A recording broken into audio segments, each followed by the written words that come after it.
Good morning, everybody. Welcome to Indigo Tarot Odyssey. I thought I'd wake you up with a little surprise and a little jolt to your day. I just found these cards in my closet and I forgot my husband got them for me for a gift because our 26th wedding anniversary is coming up, and he's like, "You like tarot and you're the tarot queen, so here you go." I was like, "Oh Lord." And that just made me think of the best topic. I was like, I love this. What is he or she currently fantasizing about? Because you know how sometimes people have a look in their eye and it looks a little like sideways at you, and you're like, that is not a normal look. There's something going on there. And it just builds your curiosity, because even if it's, well, especially if it's someone new and you don't even know, long-time marriages too, it's like people just surprise you, you know, friends of friends, they're talking, and then other people that are a little repressed and other people that are way the friggin' frig out there. And it's crazy. Like, yeah, I had been approached at one of my jobs from this lawyer, and he's like, "Do you want to go to I thought he said, "Do you want to go camping?" And I thought he meant like me and my kids and my family, and I was like, "Oh, where?" And he's like, "It's the best camp, blah, blah, blah, blah, blah. Everybody's free-spirited, just like you are." So I'm thinking, you know, hippie gypsy, yeehaw, let's go Coachella. No. He gives me the lowdown. It's basically a bunch of heavy-set Germans running around with their asses out naked, oogling everybody else. I'm like, let me think about that. Pass. And it'll be funny when Ian sees this, because I don't know if I ever broached that to him, because I didn't want to be like, who is that and what's going on?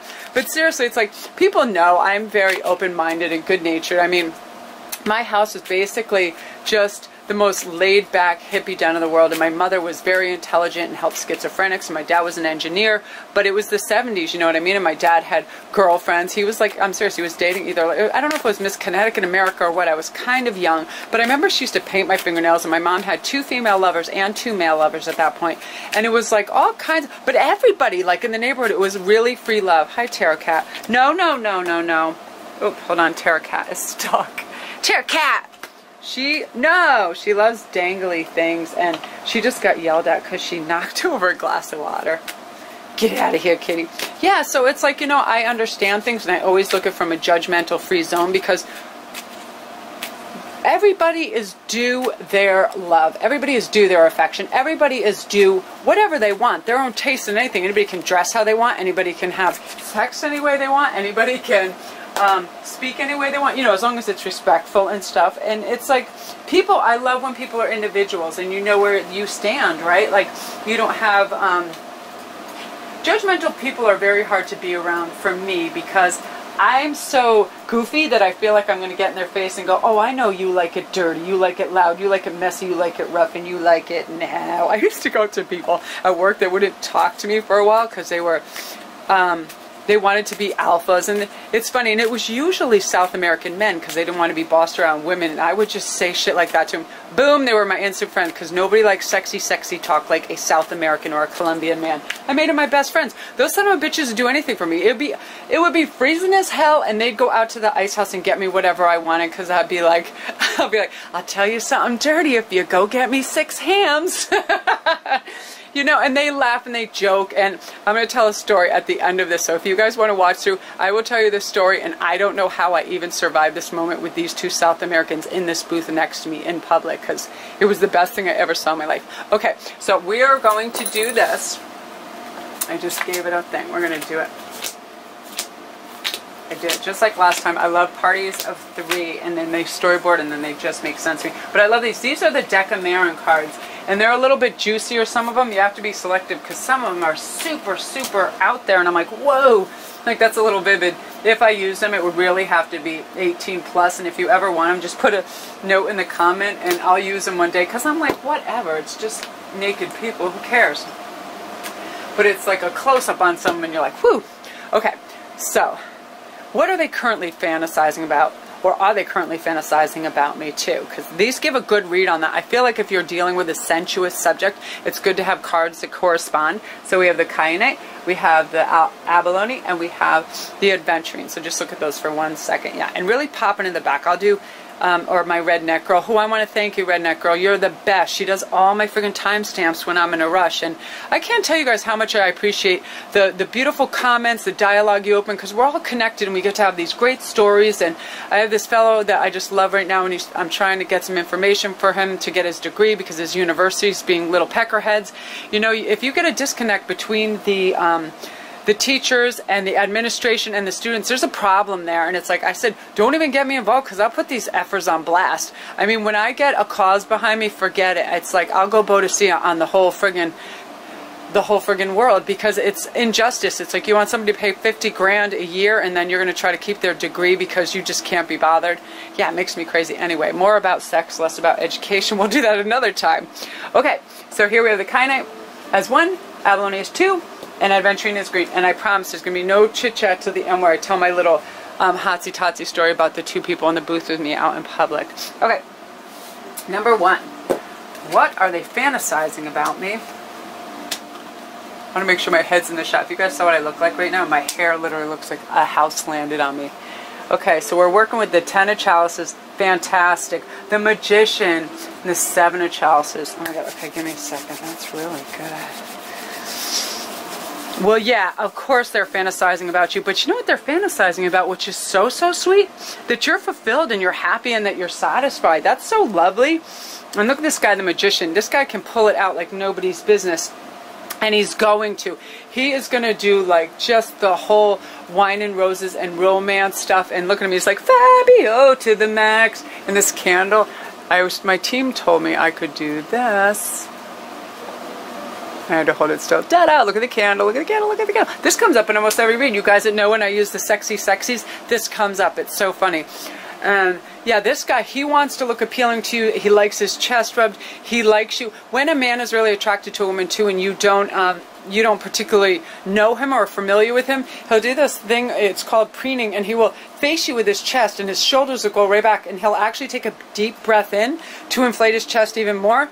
It's peacocking. It just is saying, look at me, I'm attracted to you. It's very, very subtle sometimes, but that's, if you want to know if a man's really interested, he will square off with you for sure. I should have brought my Tivana TT over here. But he wants to give you creature comforts. He wants to bring you your favorite snacks, like, oh, olives and yummies. Terra Cat's going to try to come get in on this. And here, 7 of chalices. I love this because this is saying that not only does he want you to be fulfilled and stuff, afterward he wants to have fun, playful dialogue with you and have communication, because he feels as if all his cups are filled. And men's needs are very simple at times. If they're tired, like after work or whatever, if you just show them a little affection and you guys get to share in that passion and stuff, and you linger a while saying, you know, I find your time with me special. I find that we can connect on all these levels special, and that's really beautiful. And yeah, that's what he's mostly fantasizing, really about providing you with little treats and having you respond gratefully. You know, gratitude goes so far with a man and a woman. If somebody does the simple act of going to the refrigerator or to the tea kettle and making you tea or getting you something, and you turn around and go, and you just grab it and consume it like some kind of dirty snapping turtle as opposed to a grateful human being. If you just say, thank you, I really appreciate it, that person is your prisoner, I swear. I am like that too. I always like to make things and do gifts for people, and when they look like they're going to cry, I lose my shit. I'm like, I'm your jeweler for life. You can have, I will go get blood diamonds for you now. No, I'm just kidding. I'm going to stop for 1 second because I got to get my drink. Move, move, move, move, move. My cat is being ridiculous.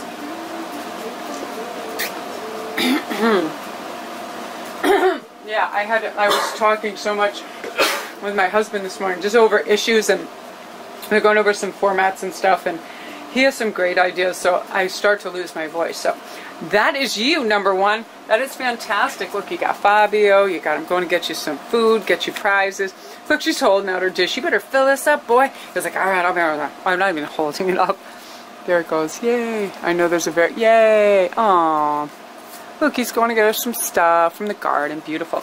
So if that's you, and it resonated and you liked it, don't forget to like and subscribe, and also comment. The comments are so wonderful and fun. This opens the greatest dialogue, the use of these cards and stuff, because, you know, what some people think is like a touchy or taboo subject, it's really not. That's what makes America seem so repressed and weird, and spends most money on porn and all that, because they feel like they have to be secret, and it's not. It's a natural part of life, and it's also a part that people thrive in with that human connection, you know what I mean?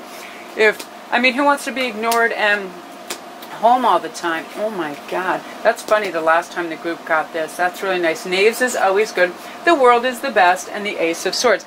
This was a combination before too, the Ace of Swords. Now, wait, let me get a grip on myself here. Now, what he finds sexy about you and fantasizes about, he feels that you can have anyone and you have a lot of choice. With the world, you have what's called primo assets. You know, you have a lot of beauty and allure. You have a ton of allure. And he's so charmed, and she's so charmed, whichever way it goes, that you choose them. You know what I mean? They feel like they won the golden ticket. And that's so sweet.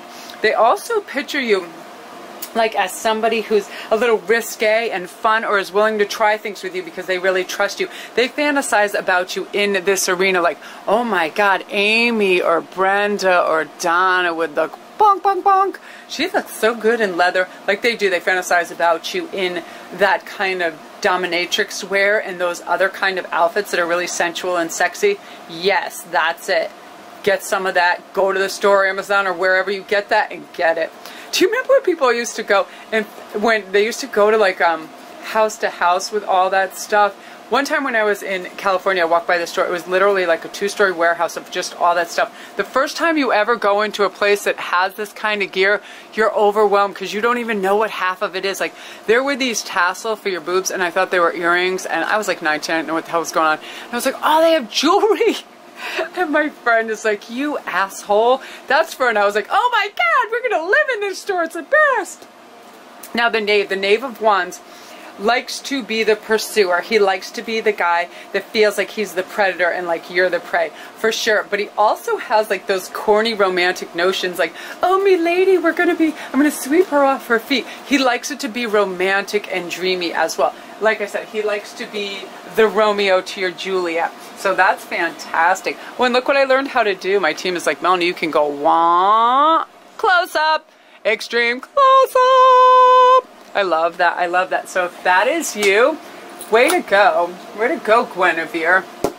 Nice, nice, nice.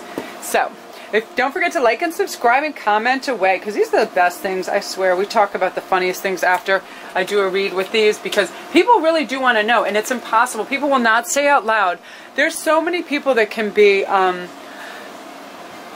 gregarious in every other manner, but they cannot represent their true feelings when it comes to sexuality, because it's a little repressed in place. You know, I was super lucky in my household the way I was brought up, and everybody just talked honestly and fearless, and my mom was like very sensual and like had all these men and women both after her, and she even went, and after like my father, she had a couple girlfriends, and then she met her soulmate, but it was very like, everybody was just very normal about it, and also educated, so we weren't like, you know, okay, let me just put it this way. I felt like the teacher to all my friends, like explaining what was going on, and I wasn't highly sexualized as a young person. I just read about it, I wanted to know, and I listened to stuff that my relatives say, plus I observed the hell out of everything. Because yes, I had 4 older brothers, so any of their girlfriends and things going on, and I could tell who liked who in a 1 second flat. I could tell who was promiscuous, who was any of those things just by watching. It's all body language, people, the way they move and stuff. Now this guy, I love when we get the Knave of Chalices. Look at him, he looks hammered, and like, look at him, he looks like that guy in the 3 Musketeers. You know, in real life he was always drunk, whatever, that English actor is. But look, there's people out the window behind him making out under the moonlight, so he's left out of that threesome. Sucker. Strength. Ooh. They like that you're strong and that you have, you're a bit dominant sometimes. They definitely love that. I feel that as soon as I touch that card.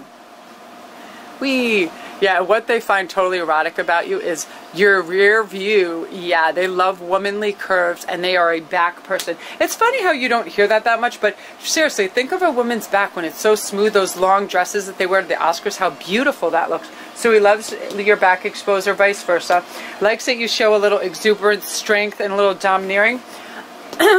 This I read as he can also be jealous, which sometimes jealousy brings out insane passion in people. So yeah, so it's like he or she likes that you're appealing to other people, and it makes them want to take it up a notch, you know what I mean? You ever have, like, I don't know, you see in movies and stuff like that angry sex or makeup sex? It's crazy, right?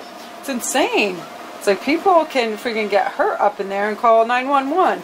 It's going to be one of those things where it's like, yeah, game over, everybody get a body bag. We done. Oh my God, that's hilarious. So, I tell you, you got to kiss her slowly and take your time, like there's no other place you'd rather be. That's him on this. So, I hope that resonated with you guys. I love these cards so much. It's like now that I'm more familiar with them, they really communicate faster to me. Especially in this realm. I mean, sexuality is a very strong energy, as we're always talking about. Energy is energy, right? And there's nothing like passionate energy. It could friggin' just move buildings. Now, okay, if you guys want to hear too, I'm just going to lay out the cards for something for you to look at while I tell you this 2-second story about the Brazilian and the Italian in the booth with me. I worked in this restaurant, and it was an Italian restaurant, and we had stayed late one night to clean up, and there was this beautiful, beautiful Brazilian bartender, and she was cool as hell, and her family's like owned an emerald mine in Brazil, so we were talking gemstones, really cool, and the Italian guy was just cool as hell, and he was young, he was like 19 or 20, and our food came out because we wanted to eat. Hello! Our food comes out, and he had this, like it was like a grinder on a roll, and she had like kielbasa on a roll, and I'm sitting on the inside of the booth and they're facing each other, and all of a sudden she starts like wrapping her whole mouth around her sandwich and like basically fellatio on the food she's eating. He had like like it was like pulled pork or something sandwich. He puts his whole face in it and starts licking it and making sounds. Mind you, I'm 19 and I'm not South American, you know, I'm not a prude by any manner, but I'm like, what in the hell? But the best part was the look on her face while he was doing that. She literally just, the look in her eyes looked like she was going to jump over the table, devour him whole, and burn the place to the friggin' ground. Like, I always remember, that look seared in my head. It was like the most hottest, craziest look I'd ever seen, and they were basically just having sex with their food, looking at each other while they're doing it. And here I am, I'm like drinking my soda and looking at them, and I thought, this is perfectly normal. Oh yes, this is perfectly normal. And they're like, it's just Mel. And I'm like, if they legit rip off their clothes and go for it, I'm filming this. I'm filming this and I'm YouTubing it. But it was the best day because I couldn't even explain to my friends. I was like, I didn't think to take my camera out because I didn't have it. I don't think cell phones were around then. I started, I'm almost 50, but I was like, it was the hottest thing I'd ever witnessed, and I was like, oh man, it was great. But you'll see things like that in your life when, if you're out at restaurants and people are hot for each other, keep your eyes open for it because it's funny as hell. And you can, in this day and age, film them and put them on blast. Alright, peace out, you sexy, sexy people.